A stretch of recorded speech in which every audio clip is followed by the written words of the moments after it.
दुनिया की राजनीति एक बार फिर उसी मोड़ पर खड़ी दिखाई दे रही है जहां ताकत, धर्म और संसाधनों की लड़ाई खुलकर सामने आने लगी है।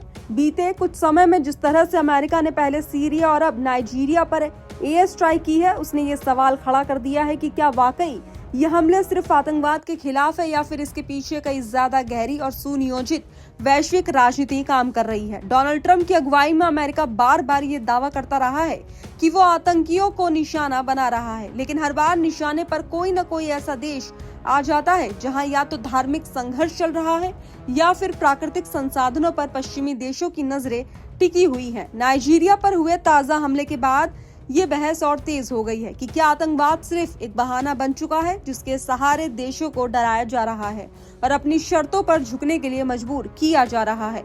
नाइजीरिया पर हमले के बाद डोनाल्ड ट्रंप की तरफ से किया गया ट्वीट इस पूरी सोच को और साफ करता है। उन्होंने खुद को कमांडर इन चीफ बताते हुए कहा कि उनके निर्देश पर उत्तर पश्चिमी नाइजीरिया में आईएसएफ से जुड़े आतंकी ठिकानों पर घातक हमला किया गया है। ट्रंप का दावा है कि ये आतंकी लंबे समय से निर्दोष ईसाइयों को निशाना बना रहे थे और उन्हें बेरहमी से मार रहे थे।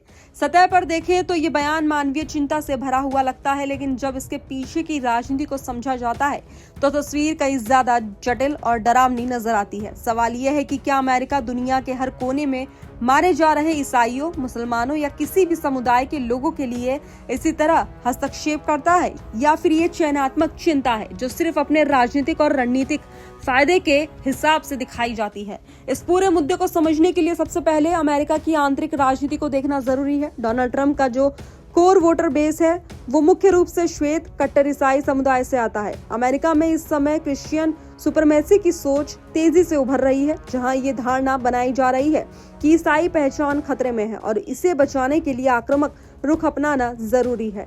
यही वजह है कि धर्म धीरे धीरे अमेरिकी विदेश नीति का भी हिस्सा बनता जा रहा है। उपराष्ट्रपति जेडी वेंस और उनके परिवार से जुड़ी चर्चाएं हो या फिर खुले मंचों पर कट्टर ईसाई प्रचारकों को सम्मानित किया जाना, ये सब संकेत देते हैं कि अमेरिका के सत्ता तंत्र में धर्म अब सिर्फ निजी आस्था नहीं बल्कि राजनीतिक हथियार बन चुका है। तो वहीं अब अगर नाइजीरिया की बात करें तो ये देश खुद लंबे समय से धार्मिक और सामाजिक तनाव से गुजर रहा है।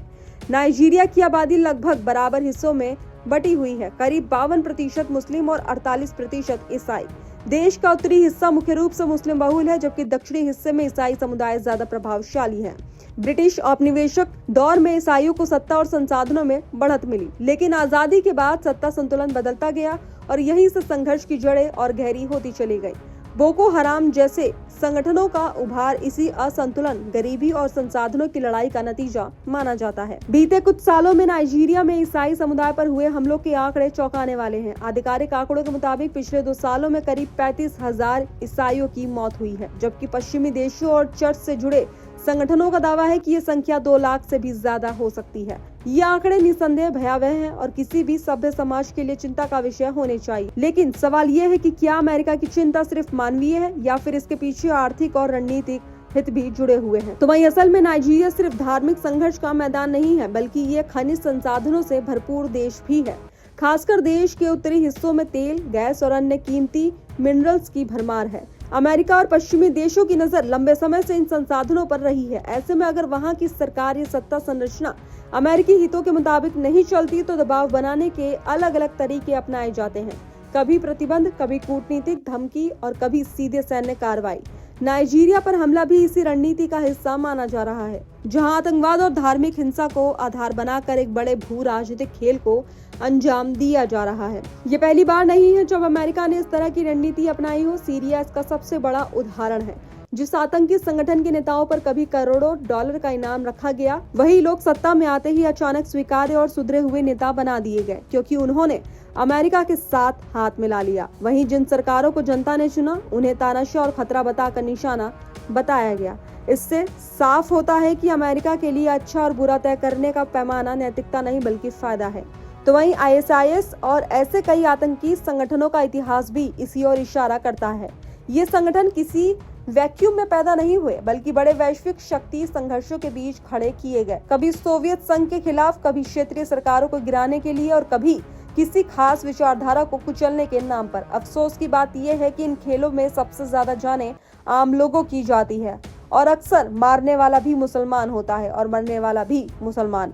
तो वहीं इस पूरे परिदृश्य में सबसे अहम सवाल ये है कि दुनिया के बाकी देश, खासकर विकासशील और बहुध्रुवीय व्यवस्था में विश्वास रखने वाले देश क्या करेंगे? क्या वे चुपचाप एक तरफा ताकत के आगे झुकते रहेंगे या फिर ब्रिक्स जैसे मंचों के जरिए एक संतुलन बनाने की कोशिश करेंगे? भारत, रूस और चीन जैसे देशों का साथ आना इस जरूरत की ओर इशारा करता है कि किसी एक देश को असीमित ताकत नहीं दी जा सकती। तो वहीं आखिर में ये समझना जरूरी है कि आज की वैश्विक राजनीति में सच और झूठ, अच्छा और बुरा, ये सब अक्सर ताकत के तराजू पर तौले जाते हैं। जो ताकतवर है वही नैरेटिव तय करता है, लेकिन इतिहास गवाह है कि ऐसी राजनीति लंबे समय तक टिकी नहीं रहती है। सवाल यह है कि क्या दुनिया समय रहते इस खेल को समझ पाएगी या फिर आतंकवाद, धर्म और संसाधनों के नाम पर ये आग और फैलाती जाएगी।